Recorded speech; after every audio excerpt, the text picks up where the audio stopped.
At my aunt's funeral, I inherited an old watch, cracked, silent, worthless, until it bled me. That one drop unlocked a vault buried beneath a burned mansion, where my mother's death, my father's disappearance, and $1 billion betrayal had been hidden for 39 years. Now they're hunting me, and the man I just met claims he's not only the whistleblower they tried to kill but also my father.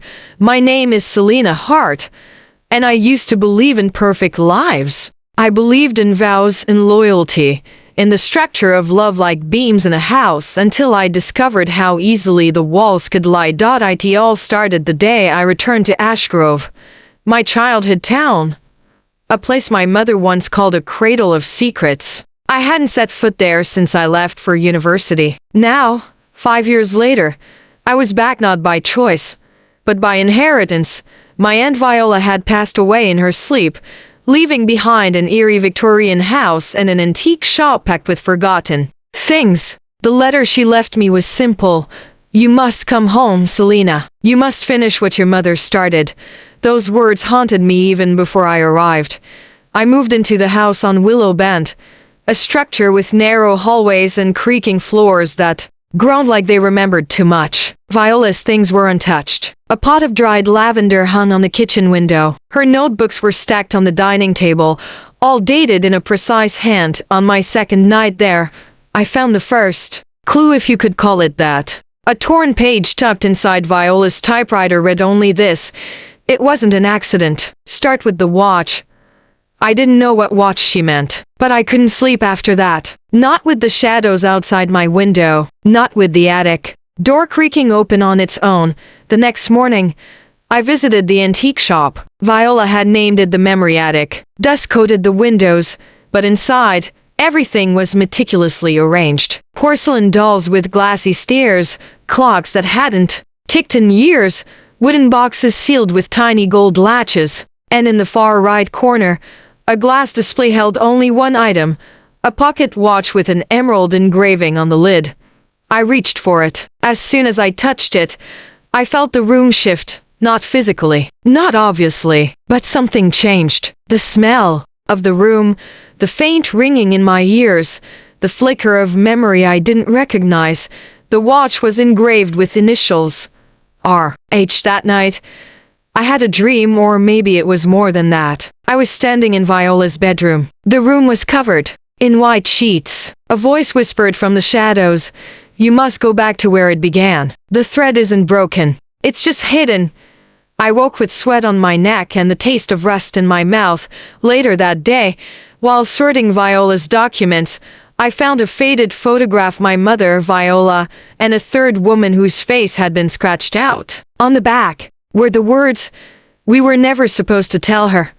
I drove to the town library and searched for records on my family. There wasn't much. My mother, Evelyn Hart, had been a piano teacher. Viola owned the antique shop. The third woman? No mention. But something else caught my eye. A clipping from 1986. Local musician dies in fire. Evelyn Hart survived. Sister missing.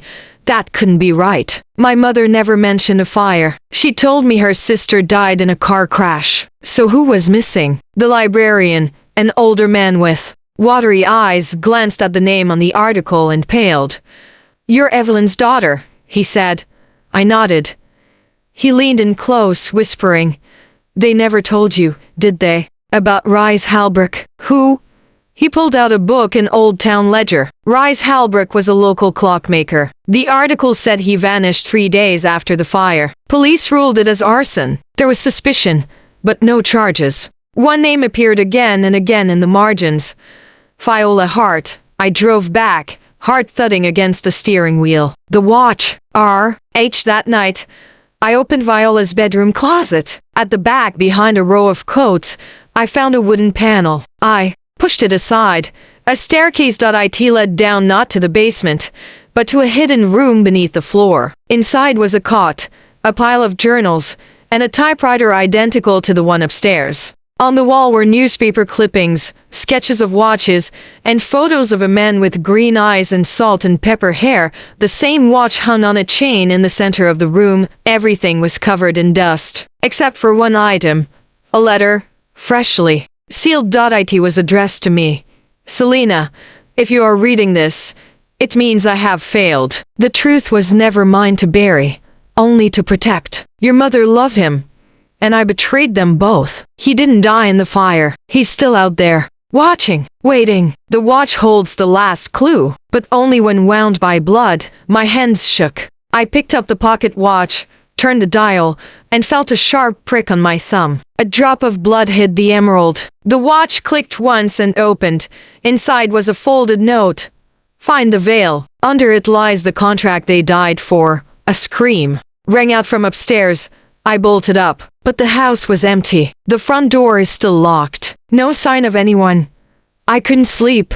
I barely breathed. In the morning, I walked to the Ash Grove Cemetery. Viola's grave was there. So was my mother's. But in a forgotten corner, I found a weathered tombstone with no date. Only a name. Rise Halbrook. Fresh flowers sat at the base. Wild lilies. Someone had been here recently. I wasn't alone in the story. Someone else was writing in the margins. I stood before the grave of Rise Halbrook. Wild lilies at my feet. Silence tightening around me like a noose. I didn't know what terrified me more. The idea that he was still alive, or that someone wanted me to believe he was. Back at the house, I pulled every journal Viola had left. Her handwriting twisted and rushed in some entries, neat and calculated. In others, names appeared again and again. Evelyn, Rise, Dorothea. Sometimes the word veil was underlined so heavily the page buckled beneath the ink. One entry burned itself into my mind. Evelyn wanted out. Rise wanted the truth. Dorothea wanted control. I was the fool who thought silence was safe. But Celina deserves the truth, even if it undoes everything. The name Dorothea sent a chill up my spine. I checked the town archives. No listing, but an old map of Ash Grove from the 1970s showed a Dorothea Hall just past the woods near the East Ridge. It had burned down. Cause: electrical. Fatalities unknown. I drove to the edge of the ridge. The road had been overtaken by weeds. I hiked through brush, thorns tugging at my jeans. The ruins of Dorothea Hall were still their charred stone, blackened beams, and in the center, a scorched piano frame with strings like broken ribs. I climbed over what remained and stepped onto what must have once been a ballroom floor. My foot hit something hard. I dug with my hands until I uncovered a wooden panel with a brass handle. A door. Beneath it, stone stairs descended into the dark. I turned on my phone flashlight and stepped down. The walls were lined with mirrors, cracked, black and warped. My reflection followed me like a ghost, changing shape in each frame. To the bottom, I found a vault-like door. In its center was an engraving. Speak the thread to break the spell. The phrase from Viola's journals echoed in my head. The thread isn't broken. It's just hidden. I whispered it aloud. The lock clicked. The door opened. Inside was a single desk. On it lay a leather-bound contract. It was scorched at the edges, but still legible. At the top, Memorandum of Acquisition, Halbrook Precision Time Works, signed by Dorothea Vale, Evelyn Hart, Viola Hart, Rise Halbrook. The date was October 7th, 1986.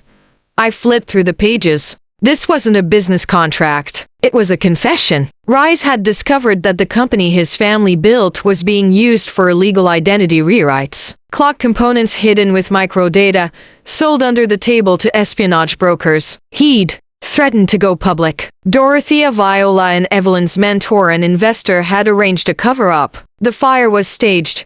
One entry, handwritten in the margin by Evelyn, was marked in red. If I vanish, I know it wasn't Rise. He's the only one who still believes in right and wrong.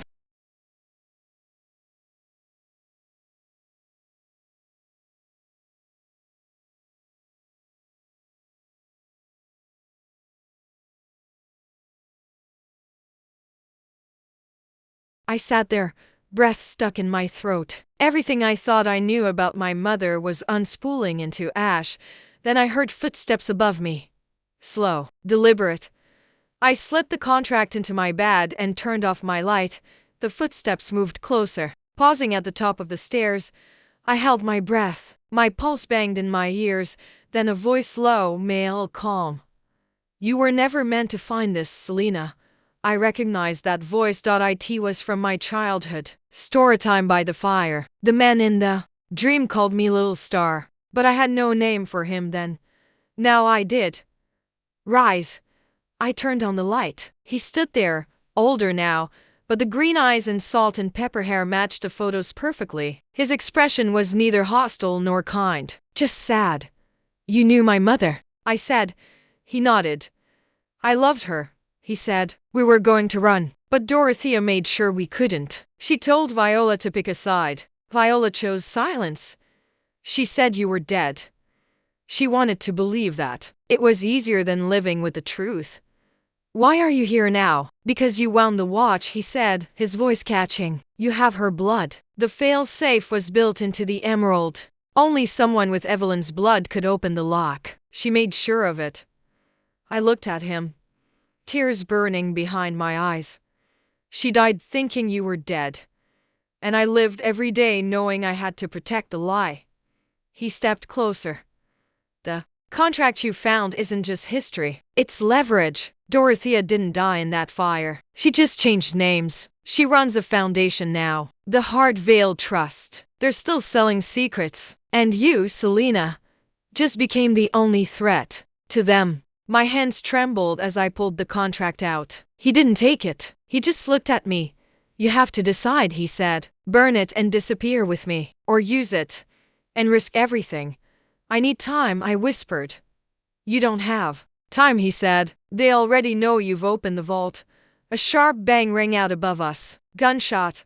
Rice pulled me down behind the desk. We stayed still as two figures moved above, scanning with flashlights. One voice, a woman's, was unmistakable. I want the girl alive. The man is expendable. Rice gripped my hand. That's her, he whispered. Dorothea, my mother's mentor, her destroyer, the woman who taught Viola how to bury the truth. We escaped through a tunnel Rice had carved years ago. It led out into the base of a ravine, hidden by thick fern. He drove me to a safe house on the edge of town, one of many he had used over the years. I sat at the table while he watched through the blinds. We have to end this, I said. He nodded. Then we go public. Together. That night, we compiled everything. Contracts, journals, photos. The story was more than a family secret. It was a corporate web of espionage, betrayal, and cover-up. The only piece missing was Viola's final act. Rice showed me the last video. She had recorded a confession addressed to me. I never meant for this to fall on you, she said, her voice cracking. But maybe that's how the thread was always meant to be mended. Through blood, through truth. I couldn't carry it anymore. But you can. Find Rice. He's your father. My breath caught. The room spun. The face in the mirror. The dreams. The instinct. I had known him all along. That's why he called me a little star. Because that's what my mother used to call me. Rice stepped beside me. You know now.